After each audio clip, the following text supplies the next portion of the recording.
வணக்கம். ரேஷன் அட்டைதாரர்களுக்கு பொங்கல் பரிசு தொகை குறித்து ஒரு முக்கியமான அறிவிப்பு ஒன்று வெளியாகியிருக்கிறது.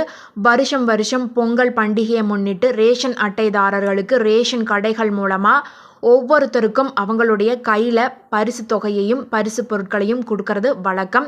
ஆனால் கும்பகோணத்தை சேர்ந்த ஒருவர் மதுரை ஐகோர்ட்டில் ஒரு மனு ஒன்று தாக்கல் செஞ்சுருக்கிறாரு. அந்த மனுவில் பயனாளிகளுக்கு அவங்களுடைய பேங்க் அக்கௌண்ட்டில் 1000 ரூபாய் ரொக்கத்தை கொடுங்க, அதே போல் விவசாயிகள் கிட்டேருந்து பொருட்களை கொள்முதல் பண்ணி மக்களுக்கு கொடுங்க அப்படின்னும், சர்க்கரைக்கு பதிலாக வெல்லம் கொடுங்க அப்படின்னும் மனு தாக்கல் செஞ்சுருக்கிறாரு. இதை விசாரித்த நீதிமன்றம் நடப்பு ஆண்டு இதை செயல்படுத்த முடியல அப்படின்னாலும் இனி வரும் ஆண்டு இதை கட்டாயமாக செயல்படுத்துவோம் அப்படின்னு உத்தரவிட்டிருந்தாங்க.